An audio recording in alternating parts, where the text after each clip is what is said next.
बीच में मैंने एक सवाल पूछा था आपका कि एपीटी जो आपने कई बार मेंशन किया, ये एक्चुअली है क्या चीज़? देखिए, एपीटी ग्रुप होते हैं एडवांस पर्सिस्टेंट थ्रेट ग्रुप्स। ये किसी राष्ट्र द्वारा पोषित हैकर्स होते हैं। तो ये हर राष्ट्र के होंगे, हमारे भी हर होंगे? राष्ट्र के पास होते हैं, ग्रुप्स होते हैं जिनको वो लोग पैसा देते हैं कि भाई आप जाइए और इन लोग इस तरह के अटैक कीजिए, इनको उड़ाइए, इनके वल्नरेबिलिटीज़ निकालिए, या बैकडोर बना के बैठ जाइए, जहाँ हम कहेंगे कि उड़ाना है उससे उड़ा देना। तो सबसे ज़्यादा चाइना के हैं, उसके बाद टर्की है, रशिया है, इजराइल है, यूएस है, हर एक कंट्री के होते हैं। हमारे भी होंगे, एक दो इंडिया के भी हैं जो उसमें आते हैं। और आप उससे एसोसिएटेड तो नहीं होंगे? होंगे भी तो आप बताइएगा मत। आपको इसी पता है कि हैकर की सबसे बड़ी ताकत क्या होती है? हैकर की सबसे बड़ी ताकत ये होती है जब तक वो छुपा है। यस, जब तक वो आम इंसान है। जैसे वो रिवील हो गया, खत्म, फिर कुछ नहीं हो। तो जितने भी एपीटी ग्रुप हैं, हमने उनको नंबर दिया होगा, एपीटी 1 से लेकर एपीटी 70 तक आपको ऐसे ग्रुप्स मिलेंगे, जैसे कि एपीटी 41 बहुत पॉपुलर है, एपीटी 36 पाकिस्तान का बहुत पॉपुलर है। ये वो ग्रुप हैं जो बहुत ज़्यादा एक्टिव है। कई बार ये बीच बीच में एक्टिव होते हैं, कई बार साइलेंट हो जाते हैं, पर हम इनको पहचानते कैसे? तो जब कोई अटैक आता है तो हम उसका मोडस ऑपरेंडी, सिग्नेचर, मेलवेयर क्या था, वल्नरेबिलिटी कौन सी एक्सप्लॉइट हुई थी, मल्टी स्टेप अटैक था कि सिंगल स्टेप था, इस तरह से हम निकालते हैं कि यार इस तरह के अटैक और कहाँ हुए। तो उससे मैप कर देते हैं, यार ये तो एपीटी 36 हो सकता है, एपीटी 41 हो सकता है, एपीटी 12 हो सकता है, और इसी तरीके से पूरा दुनिया एट्रीब्यूट करती है। तो जब भी चाइना से अटैक हुए यूएस में और उन्होंने एट्रीब्यूशन किया, तो उसके बाद यूएस वाले एपीटी ग्रुप्स को भी चाइना ने एट्रीब्यूट करना शुरू कर दिया। तो एक डेटाबेस बनना शुरू हो जाता है हर एक एपीटी ग्रुप के बारे में, जो आपको इंटरनेट पर मिलता है। तो मैं जो इतनी आसानी से एपीटी ग्रुप बोलता हूँ, ये बेसिकली हैकिंग ग्रुप्स हैं जो सिर्फ इस काम के लिए बनाए गए हैं कि तुम कुछ खुराफात करो, नेगेटिव वॉर खड़ी कर दो, बेसिकली वॉरियर्स एक तरह से।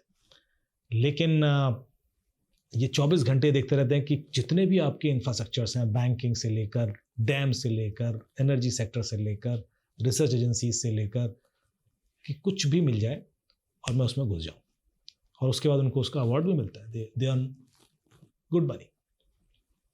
कई बार डार्क वेब पर भी इस तरह की चीज़ें अवेलेबल हो जाती हैं थ्रू एपीटी ग्रुप्स, जैसे कि आपको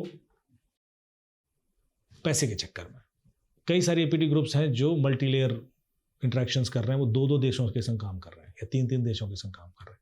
अब ऐसे में क्या होगा कि उन्होंने यहाँ से पैसा ले लिया और इनको इन्फॉर्मेशन भेज दी, और फिर डार्क वेब पे ओपन कर दिया कि देखिए इस तरह की अटैक है जो हमारे प्लान है, यहाँ हम उड़ाने वाले। तो यदि आपको वल्नरेबिलिटीज चाहिए तो पैसा दे दो, तो जिनको उड़ाने वाले वो उनसे ही पैसा ले लेंगे कि भैया तो हम बचा भी सकते हैं।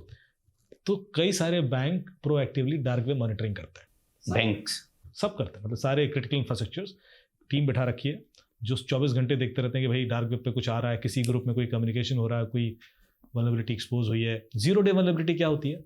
0 डे वल्नरेबिलिटी का मतलब है ऐसी कमजोरी जो आज से पहले किसी को पता ही नहीं थी। जैसे ब्राउजर के अंदर कोई 0 डे वल्नरेबिलिटी है जो अभी तक क्रोम को नहीं पता है, अब मैं उसको एक्सप्लॉइट करके आपका ऑटोफिल डिटेल चुरा सकता हूँ, आपके पासवर्ड चुरा सकता हूँ, आपके थ्रू अटैक क्रिएट कर सकता हूँ। इसी तरह से हर एक एप्लीकेशन जो आपके फ़ोन में है उसमें वल्नरेबिलिटीज़ आती रहती है। मतलब ये तो कॉमन है, इसमें कोई बड़ी बात नहीं, और वो फिक्स भी होती रहती है। लेकिन जब तक वो फिक्स नहीं होती तब तक वो 0 डे हैं। इसका मतलब है कि तब तक लोग हैक हो सकते हैं, और हैक जो अपग्रेड्स आते हैं इसी की वजह से आते हैं फिर। हाँ, उस इसी की वजह एड्रेस से, करने। बिल्कुल बिल्कुल, क्योंकि जब तक OEM को पता पड़ता है, जो मैन्युफैक्चरर है उसका, तब तक तो वो डार्क वेब पर बिककर लोगों को टारगेट करके हैक हो रहा होता है। फिर वो इतना ओपन हो जाता है कि उसको पता अरे ये हो रहा है। अब जब पेगासस आया तो 2019 में पता पड़ा लोगों को कि पेगासस करके कोई मैलवेयर है जो व्हाट्सएप को एक मिस कॉल आएगी व्हाट्सएप पर, पूरा आईफोन हैक हो जाएगा। पेगासस पहले एंड्रॉयड के लिए नहीं बना था, पेगासस पहले आईफोन के लिए बना था। क्यों? बिकॉज आईफोन कहता था कि मुझे कोई हैक नहीं कर सकता, सिक्योर है। क्योंकि उनको वही लोग टारगेट करने थे जो आईफोन रखते हैं। उनका फोकस गरीब लोग थे ही नहीं। भाई पैसा तो वही मिलेगा ना। तो इसके पीछे भी एक थ्योरी है, कॉन्स्पिरेसी थ्योरी। पहले तो आप सोचिए कि जब मैंने आपसे कहा कि 2008 में आईफोन आया, 2008 में व्हाट्सएप आया, आईफोन आपको दिया गया कि मोस्ट सिक्योर डिवाइस है, तभी तो आप ट्रस्ट करते हो। फिर आपको दिया है कि WhatsApp most secure communication channel है। अरे भाई ये भी सिक्योर है, ये भी सिक्योर है, इस पर एक मिस्ड कॉल आता है और ये हैक हो जाता है। ऐसा कैसे हो सकता है? तो आप कह रहे हैं कि अभी व्हाट्सएप भी सिक्योर नहीं है? मैं ये कह रहा हूँ कि इसके पीछे कुछ लोग हैं जो डिसाइड करते हैं कि क्या सिक्योर होगा और क्या नहीं, और आप- कब होगा और कब नहीं। कब होगा कब नहीं होगा। आप जिस चीज को जब व्हाट्सएप पर सवाल करने शुरू हो गए कि यार व्हाट्सएप तो मतलब हैक हो जाता है, मतलब मिस कॉल आएगा और आईफोन चला जाएगा, नहीं नहीं व्हाट्सएप पे बात नहीं करेंगे, सिग्नल टेलीग्राम पे आ जाते हैं। सिग्नल, बहुत सारे जर्नलिस्ट हैं मुझे कॉल करते हैं, अब सिग्नल पे आ जाओ, सिग्नल पे बात करते हैं। किसी ने गूगल करके नहीं देखा कि सिग्नल किसने बनाया है। आप देखिए अभी सिग्नल उसी व्यक्ति ने बनाया जिसने व्हाट्सएप बनाया, ब्रायन एक्टन, सेम फाउंडर है। तो फिर उस पर क्यों ट्रस्ट कर रहे हो आप? उस पर क्यों नहीं कर पा रहे हो? ये जो विसंगति है सिस्टम की, जब व्हाट्सएप को 2019 में पता पड़ा कि अरे ऐसी कोई मेलवेयर है जो मिस कॉल पर पूरा आईफोन हैक करेगा और 0 डे वल्नरेबिलिटी है कोई व्हाट्सएप में, अरे मुझे तो पता नहीं थी, फिक्स कर देते हैं, फिक्स कर देते हैं। ऐसा हो सकता है कि 4 साल तक इन्हें नहीं पता थे? 2016 से 2019 तक 4 साल तक NSO ऑर्गेनाइजेशन इजराइल का पेगासस पूरी दुनिया में बेच रहा था और हर कंट्री को बेच दिया, हर एक प्राइम मिनिस्टर प्रेसिडेंट को बेचा उसने। और उसके बाद व्हाट्सएप कहता मुझे नहीं पता था यार, मतलब छुप के बेच रहा था कि यार मैं दे तो रहा हूं, बताऊंगा नहीं कैसे हैक होगा, पता ही रहूंगा कि व्हाट्सएप पे कॉल करोगे पूरा आईफोन उड़ा जाएगा। तो एक्चुअली इसके पीछे एक मेरी थ्योरी है जो मैं एक्सप्लेन करना चाहूँगा। जब ये 2019 में रिवील हुआ तो I was defending all through the day कि नहीं साहब, ऐसा नहीं हो सकता कि व्हाट्सएप को नहीं पता हो, व्हाट्सएप को डेफिनेटली पता होगा। तो उसके पीछे मैंने फिर गूगल किया तो पता पड़ा कि 2016 में यूके में एक टेररिस्ट अटैक हुआ और उसमें ये पता पड़ा लोगों को कि भाई WhatsApp was use for communication bye terrorist. तो पार्लियामेंट में डिस्कशन हुआ कि भाई व्हाट्सएप से डेटा मांगिए, पकड़िए टेररिस्ट। तो व्हाट्सएप ने कहा हम तो कुछ दे नहीं सकते, तो एंड टू एंड एन्क्रिप्टेड है, हमें तो कुछ पता ही नहीं है, हम तो सर्वर सब कुछ, उन्हें कहानी सुना दी इंग्लिश लिख के। तो पार्लियामेंट ने डिसाइड किया कि इनको देश के बाहर निकालो, क्योंकि यदि कोई ऐसी चीज़ है जो देश के खिलाफ यूज हो सकती है तो that should not be allowed. Decision हो गया साहब कि व्हाट्सएप को देश के बाहर निकाला जाएगा। Overnight Jan Koum, Brian Acton fly करते हैं, लंदन पहुंचते हैं और डिफेंस सेक्रेटरी से मीटिंग होती है इनकी, और उसके 10 दिन के बाद तीनों टेररिस्ट पकड़े जाते हैं, केस सॉल्व हो जाता है। कोई सवाल जवाब भी नहीं करता, वो बैन भी नहीं किया गया व्हाट्सएप। फिर 2019 में मामला खुलता है कि आप व्हाट्सएप पे मिस कॉल आती है और आईफोन हैक हो जाता है। तो मैंने दोनों डॉट कनेक्ट करने शुरू किए। मैंने कहा एक्चुअली उस 2016 को उस दिन हुआ क्या था। जब ये ब्रायन एक्टन और जॉन कूम पहुंचे तो डिफेंस सेक्रेटरी ने कहा कि भाई डेटा दे दो। बोले हम तो दे नहीं सकते साहब।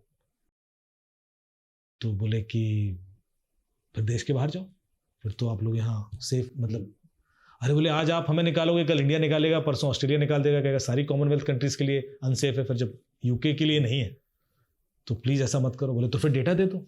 अरे बोले हम डेटा कैसे दे दें? तो बहस हुई फिर। तो कहते हैं सर हम नहीं दे सकते, कोई बात नहीं, ये दे सकते। बोले ये कौन है?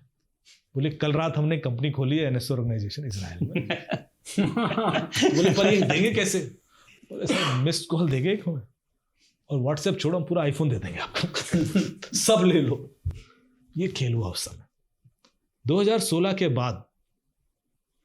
अब आप डेट देखना कब NSO ऑर्गेनाइजेशन खोली गई, कब ये केस हुआ था, तो आप देखोगे यार ये तो सब एक साथ ही हुआ है। जो मैं 2008 की बात कर रहा हूँ वही चीज़ यहाँ भी एप्लीकेबल होती है कि how these things are linked together. अब 2016 के बाद जॉन कूमन, ब्रायन एक्टन दोनों व्हाट्सएप छोड़ देते। 2013 में बिका था व्हाट्सएप। 3 साल के बाद उनके करीब $4 बिलियन अभी भी फेसबुक के पास थे, उसको छोड़ देते। क्यों? कौन छोड़ता है अपना 3-4 बिलियन डॉलर? 20 बिलियन में बिका था ना, 19.3 बिलियन में। इतना पैसा छोड़ के क्यों छोड़ दिया? और उसके बाद एक ने सिग्नल स्टार्ट कर दिया, दूसरे ने भी कुछ ऐसी इन्वेस्टमेंट किए। पॉइंट ये कि इनको पता था कि आज नहीं तो कल ये चीज खुल जाएगी और जिस दिन खुलेगी लोगों को अल्टरनेटिव चाहिए, तो उसने फटाक से सिग्नल अल्टरनेटिव दे दिया उसने कहा, और टेलीग्राम भी दे देता है। तो आप जय हिंद। आई होप आपने इस क्लिप को एंजॉय किया है। अगर आप ये फुल पॉडकास्ट देखना चाहते हैं तो उसका लिंक डिस्क्रिप्शन में दिया गया है, और इसी प्रकार के हमारे गैलेंट रियल लाइफ हीरोज़ के अगर पॉडकास्ट आप देखना चाहते हैं तो आप हमारे main channel Monks and Warriors by Colonel Kaushal Kashyap check out कर सकते हैं। जय हिंद।